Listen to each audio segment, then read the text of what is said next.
328 pessoas perderam a vida nesse terrível dia. O caos tomou conta de tudo. O cheiro do medo exalava dentre os milhares de torcedores presentes no Estádio Nacional de Lima. Um dia que era para ser alegre acabou sendo uma das maiores catástrofes dentro de um estádio de futebol. Olá, você está sob a sombra do mistério e hoje falarei sobre uma das maiores tragédias da história do futebol. E provavelmente você nunca tinha ouvido falar desse momento horripilante que ocorreu nos anos 60, na capital do Peru, Lima. Foi uma tragédia relacionada a futebol. A gente sabe que os anos 60 foram muito marcantes em vários países da América do Sul. Então, o país do Peru vivia uma grande instabilidade política, vivia todos esses problemas que nós encaramos aqui no Brasil também. E o modo deles extravasarem, ficar de boa, o que era? Através do futebol. E era um jogo totalmente decisivo para o Peru. Eu já trago mais detalhes, tá? Só para vocês terem ideia, foram mais de 300 mortos, uma das maiores, se não a maior tragédia em um estádio de futebol. Lima, 24 de maio de 1964. Um dia que jamais será esquecido, infelizmente por um motivo aterrorizante.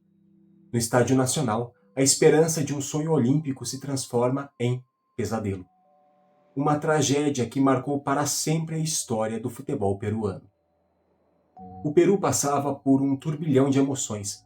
Era época de eleições presidenciais e o país buscava um novo rumo. O futebol, como sempre, para todos nós sul-americanos em especial, acalmava os ânimos e acabava unindo a nação de alguma forma. A seleção peruana era liderada por Héctor Chumpitaz, um zagueiro muito técnico, com mais de 100 jogos com a camisa da seleção, e que encerrou a carreira em 1984 no Sporting Cristal do Peru. O jogo era válido pelo torneio pré-olímpico e valia vaga para as Olimpíadas de Tóquio. O jogo era vital, de extrema importância, já que o Peru ainda enfrentaria o Brasil uma rodada depois. E o Brasil sempre muito temido aqui na América do Sul e no mundo inteiro. A última vaga foi disputada contra a Argentina em um jogo decisivo no Estádio Nacional. Era uma partida de vida ou morte para os peruanos. Infelizmente, a morte veio de forma literal. Ela aconteceu e aconteceu de uma maneira extremamente pesada. O Estádio Nacional lotado transbordava de expectativa e aflição. Afinal, valia uma vaga olímpica. Aproximadamente 53 mil torcedores vibravam com cada lance da partida. A Argentina abriu o placar, mas o Peru buscava o empate de todas as maneiras. O jogo estava sendo disputado de forma acirrada, com lances emocionantes e muitas faltas. A tensão aumentava a cada minuto. A vontade de vencer era gigantesca. A atmosfera era totalmente favorável ao time da casa, mas,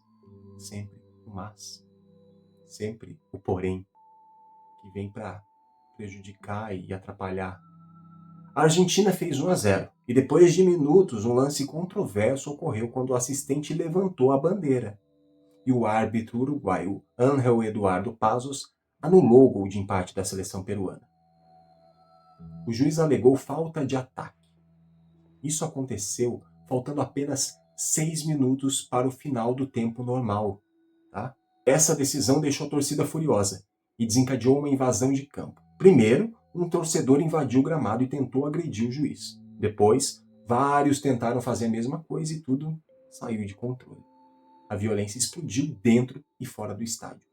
A polícia peruana atirou bombas de gás lacrimogêneo na arquibancada norte, com o intuito de evitar que mais torcedores tivessem acesso ao campo e as coisas saíssem ainda mais de controle. Ordenei que jogassem algumas bombas de gás lacrimogêneo nas arquibancadas, mas nunca imaginei consequências tão desastrosas, disse Jorge de Azambuja, comandante da polícia peruana. Porém, essa atitude só piorou a situação e causou um pânico desenfreado na torcida, que tentava escapar do gás de qualquer maneira. No lugar de portões padrão, esses tradicionais de estádio, O estádio tinha persianas de aço corrugado no final dos túneis que ligavam ao nível da rua. O grande problema é que essas persianas foram fechadas na hora do jogo, assim como era de costume em todos os jogos no Estádio Nacional. Como escapar, como fugir dessa situação? Quase impossível para muitas pessoas, na verdade. Infelizmente, aquele momento era uma circunstância extremamente desfavorável, principalmente para os torcedores que estavam na frente, pois com o tumulto todos tentaram fugir, e o maior problema dessa condição é que os torcedores que ficavam na frente foram empurrados e amassados contra as persianas. Não havia espaço e a cada momento a pressão aumentava. Para vocês terem ideia, o impacto foi tão grande e tão violento que as persianas estouraram por causa da força exercida contra elas e também, obviamente, contra os corpos que estavam no caminho. Todos os mortos estavam nas arquibancadas. A maioria faleceu por hemorragia interna ou asfixia. Ninguém que ficou dentro do gramado morreu. Em meio ao tumulto, 328 vidas foram perdidas. Do lado de fora, a violência continuou e diversos imóveis foram depredados. Um dia de glória e festa que se transformou em luto eterno. Se transformou na maior tragédia do futebol. E a tragédia causou indignação e revolta no Peru. Totalmente compreensível, é claro. Manifestações populares exigiam justiça e mudanças na estrutura do futebol. O presidente peruano na época, Fernando Belaúnde Terry, decretou uma semana de luto no país. O inquérito foi aberto para investigar as causas da tragédia. A culpa foi atribuída à polícia e à organização do evento. O comandante Azambuja recebeu pena de 30 meses de prisão. O juiz Benjamin Castanheda, responsável pela investigação do caso, concluiu que o governo omitiu o número oficial de vítimas. Embora o número oficial de mortos seja 328, existe a desconfiança que esse número seja ainda maior, além de 500 pessoas que ficaram feridas durante esse evento catastrófico e inesquecível. As vítimas jamais podem ser deixadas de lado. Não vamos esquecê-las. O memorial foi erguido no Estádio Nacional para homenageá-las de alguma forma. O Estádio Nacional passou por reformas e medidas de segurança para evitar que uma tragédia como essa pudesse se repetir. A capacidade, que até então era de 53 mil, foi reduzida para 42 mil pessoas. Porém, no ano de 2004, essa capacidade aumentou para 47 mil. O motivo foi a Copa América, que foi realizada no Peru.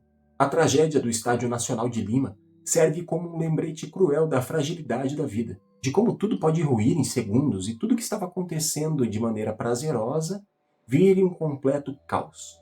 No futebol, como em qualquer outro aspecto da vida, a violência jamais deve ter lugar. É importante que aprendamos com os erros do passado, para construir um futuro mais seguro e mais tranquilo. Em meio à tristeza e à dor, surge a esperança de que a tragédia do Estádio Nacional de Lima jamais se repita. Que tudo o que aconteceu não seja em vão. E inspire os órgãos competentes e que protocolos de segurança sejam levados a sério em todo o mundo. Por hoje é isso. Eu espero que esse relato tenha sido útil para você. E se foi, por favor, compartilha com os amigos e, se puder e quiser, é claro, se inscreva no canal. Até a próxima!